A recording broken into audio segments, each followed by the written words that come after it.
તો મિત્રો જય સોમનાથ, ઓમ નમસ્કાર. પ્રિય મિત્રો, તમારો દિવસ શુભ રહે, મંગલમય રહે, શુભકામના. હું બિલીમારાથી જોગીભાઈ વ્યાસ આપ સૌનું આપણી જોગેશમાં પુનઃ હાર્દિક સ્વાગત કરું છું.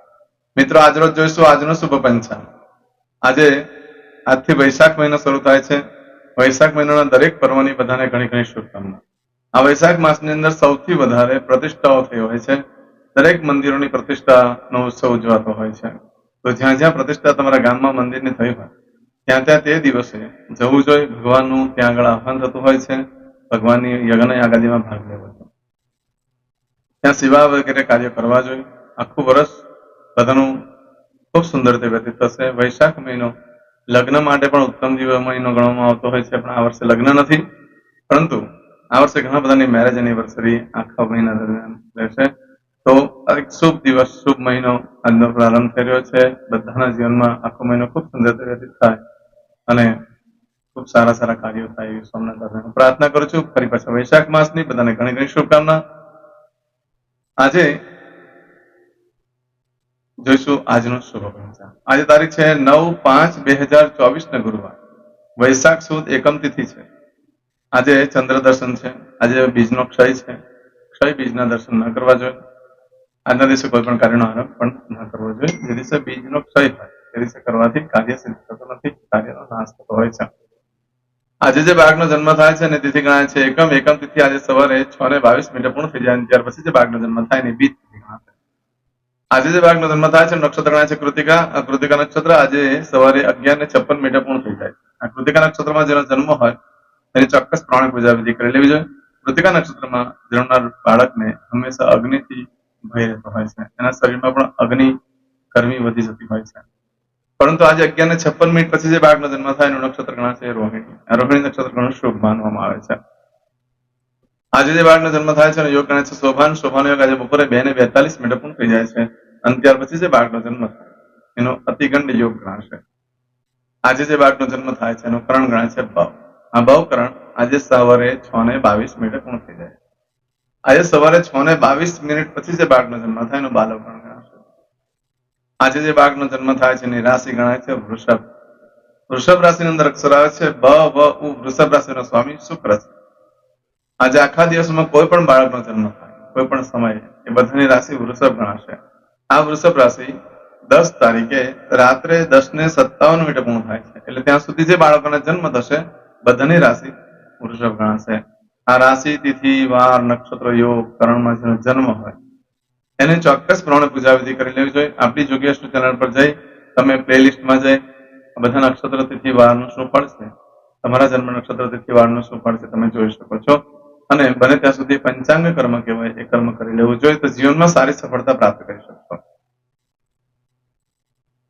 આજે જે તમારા સબસ્ક્રાઇબ મિત્રોની વર્ષગાંઠ છે, એ મેરેજ એનિવર્સરી છે, બધાને મારી ઘણી ઘણી ખૂબ શુભકામના. તમારા જીવનમાં ખૂબ પ્રગતિ ઉન્નતિ થાય એ ભગવાન સોમનાથ દાદાને હું પ્રાર્થના કરું છું. આજના દિવસે આજનું સુગંધ કરી લેજો તો આખું વર્ષ સુંદર રીતે વ્યતીત થશે. મારા સબસ્ક્રાઇબ મિત્ર પોતે એમના ઘર પરિવારમાંથી કોઈ પણ સદસ્ય આજે કોઈ જગ્યાએ ઇન્ટરવ્યુ આપવા જઈ રહ્યા છે, કોઈ નવો વેપાર ધંધો ચાલુ કરવા જઈ રહ્યા છે, કોઈ આજે યાત્રા પ્રવાસ માટે જઈ રહ્યું છે, કોઈ આજે ખરીદી કરવા માટે જઈ રહ્યું છે, આજે કોઈની એક્ઝામ હોય, કોઈ રમત ગમતમાં ભાગ લેવા જઈ રહ્યું છે, કોઈ ગવર્મેન્ટ ઓફિસની અંદર એક્ઝામ આપવા જઈ રહ્યું છે, તેમજ આજે કોઈનું ઓપરેશન હોઈ શકે, કોઈની ડિલિવરી હોઈ શકે, કોઈની છઠ્ઠી હોઈ શકે, કોઈની સગાઈ હોઈ શકે. આ બધા કાર્યક્ષેત્રમાં તમને દિવ્ય સફળતા પ્રાપ્ત કરાવે મારો ગુરુનાથ એવું સોમનાથ દાદાને પ્રાર્થના કરું છું. પરંતુ મિત્રો આ બધા કાર્ય કરતા પહેલા આજનું સુગંધ ચોક્કસ કરી લેજો. આજનું સુગંધ કરેલું હશે તો કાર્યમાં સારી સિદ્ધિ પ્રાપ્ત કરી શકશો. એમ તો આજે ગુરુવાર છે. ગુરુવાર દિવસે ઘરેથી કોઈ પણ કાર્ય કરવા માટે નીકળો તો ગુરુને વંદન કરીને જવું જોઈએ. જો તમે કોઈ ગુરુ ન કર્યા હોય તો તમારા માતા પિતા સૌથી પ્રથમ ગુરુ ગણાય છે, એને વંદન કરીને જવું જોઈએ. દેવસ્થાનમાં ભગવાનની જે પૂજા જ્યાં કરતા હોય ત્યાં વંદન કરીને જાઓ, પિતૃને વંદન કરીને જાઓ કે મારા દરેક કાર્યમાં સાથે રહેજો, મને કાર્યમાં સારી સફળતા અપાવજો. તો કદાચ તમને કાર્યક્ષેત્રની અંદર બહુ મોટું નુકસાન થવાનું હશે તો ત્યાંથી તમે બચી જશો. સફળતા મળે ન મળે બીજી નંબરની વાત છે, પરંતુ નુકસાન થતું 100% બચી જતું હોય છે. આજના દિવસે કોઈ પણ કાર્યક્રમ માટે નીકળો છો, સામે બ્રાહ્મણ મળી જાય છે તો સારામાં સારું સુગંધ ગણાય છે બ્રાહ્મણનું ગુરુવારના દિવસે. આમે બ્રાહ્મણનું સુગંધ ગમે ત્યારે થઈ જાય તો શુભ ગણાય છે, પણ ગુરુવાર હોય અને જો કાર્યક્રમ માટે નીકળેલા હોય અને બ્રાહ્મણ સામે આવી જાય તો કાર્યમાં સફળતા થવાની શક્યતા ખૂબ વધી જાય છે. ગુરુવારના દિવસે બ્રાહ્મણને અન્નદાન કરવાનું બહુ મહત્વ છે. અન્નદાન કરવાથી વિષ્ણુ યાગનું પુણ્ય ફળ પ્રાપ્ત થાય છે. લક્ષ્મીજી પણ પ્રસન્ન થતા હોય છે. લક્ષ્મીજી બ્રાહ્મણને ખૂબ પ્રેમ કરે છે. બ્રાહ્મણને ખૂબ મહત્વ આપનારી દેવી છે. લક્ષ્મીજીની પરમ કૃપા બ્રાહ્મણો પર રહેલી છે. માટે લક્ષ્મીની જેને કૃપા જોઈતી હોય એને બ્રાહ્મણોને અન્નદાન કરવું જોઈએ. આજના દિવસે તમે કોઈ પણ કાર્ય કરવા માંગો છો તો કાર્યમાં સફળતા મેળવવા માટે શું કરશો અને કયા ટાઈમે કાર્યની શરૂઆત કરશો? તેના માટેનો ચોક્કસ સમય જોઈ લે. કોઈ પૂજા વિધિ ચાલુ કરવાનો, કોઈની છઠ્ઠીની પૂજા હોય, કોઈ સગાઈ કરી રહ્યા છે, કોઈ શ્રીમંતની પૂજા કરી રહ્યા છે, કોઈ પણ કાર્ય કરી રહ્યા છો તો તેના માટેનો એક ચોક્કસ સમય છે તે જોઈ લઈએ.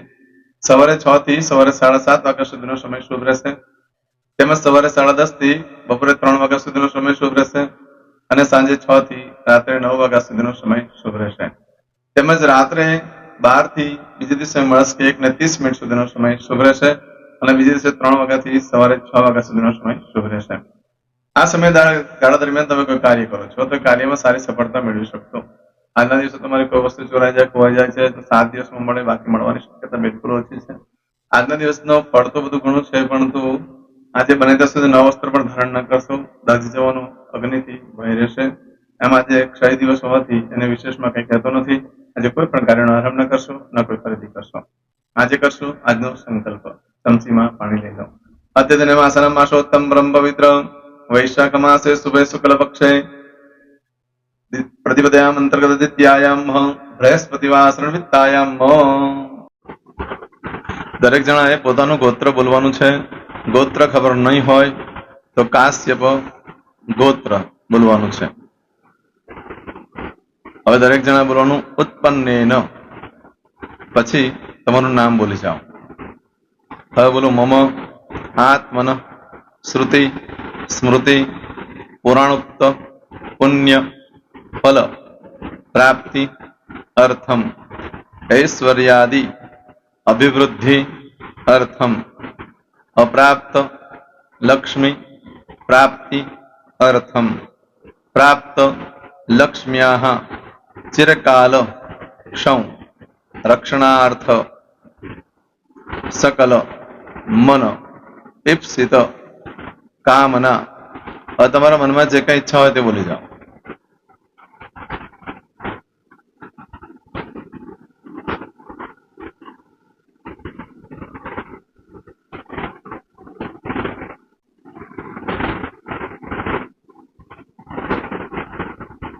બોલો અનુસાર્થ સમ સિદ્ધિ અર્થમ લોકે સભાયામ રાજદ્વારે વ્યાપારે વિદ્યા અભ્યાસે સર્વત્ર યશ વિજય લાભાદિ પ્રાપ્તિ અર્થમ ઇહ જન્મની જન્માંતરે વા સકલ દુરિત ઉપશમનાર્થમ ચતુર્વિધ પુરુષાર્થ સિદ્ધિ અર્થમ ત્રિવિધ તાપ ઉપશમનાર્થમ તથા ચ મમ જન્મ સમય ઉદિત નક્ષત્ર યોગ કરણ રાશિ તિથિ વાર દેવતા દ્વારા અશુભ ફલ દોષ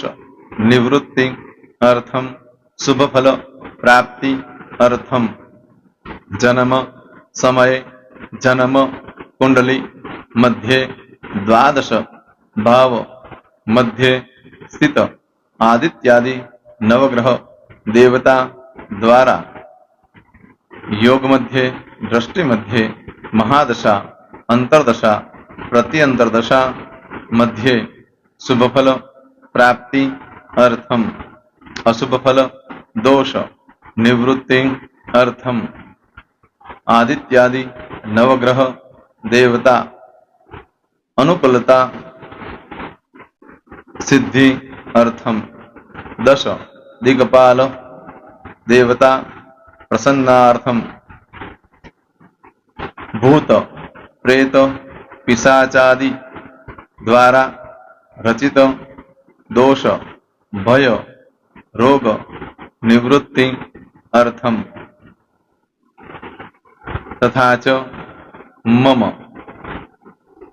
હવે જેના લગ્ન થઈ ગયા છે એ લોકોએ બોલવાનું છે મમ દાંપત્ય જીવન મધ્યે સુખાકારી પ્રાપ્તિ અર્થમ. હવે જેના લગ્ન નથી થયા એ લોકોએ બોલવાનું મમ જટટી વિવાહ યોગ પ્રાપ્તિ અર્થમ.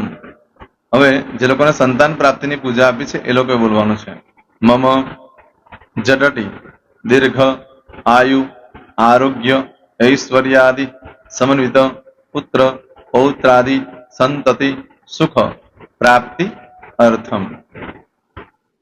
હવે જે છોકરાઓ અભ્યાસ કરી રહ્યા છે વિદ્યાર્થી છે એ લોકોને પૂજા આપી છે એ લોકોએ બોલવાનું વિદ્યા અભ્યાસ મધ્યે દેશે વિદેશે સર્વત્ર ઉત્તર ઉત્તર દિવ્ય સફળતા સાનુકૂળતા પૂર્વક પ્રાપ્તિ અર્થમ. જે લોકોને વિદેશ જવાની પૂજા આપી છે એ લોકોએ બોલવાનું છે મમ જટટી વિદેશ ગમન યોગ પ્રાપ્તિ અર્થમ. હવે જે લોકોને આરોગ્ય માટેની પૂજા આપી છે એ લોકોએ બોલવાનું છે મમ આયુ આરોગ્ય ઐશ્વર્યાદિ પ્રાપ્તિ અર્થમ.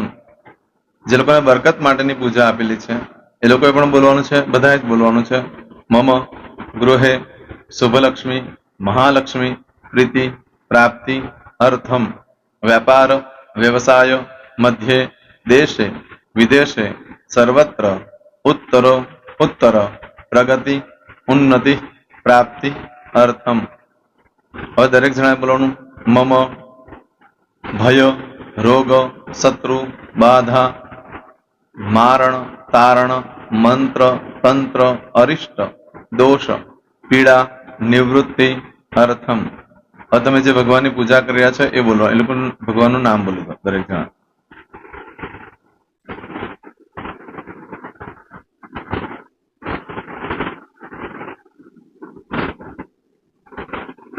બોલો દેવતાનામ પૂજન અર્ચન અહમ કરીશ્યે. પાણી મૂકી દેવાનું છે.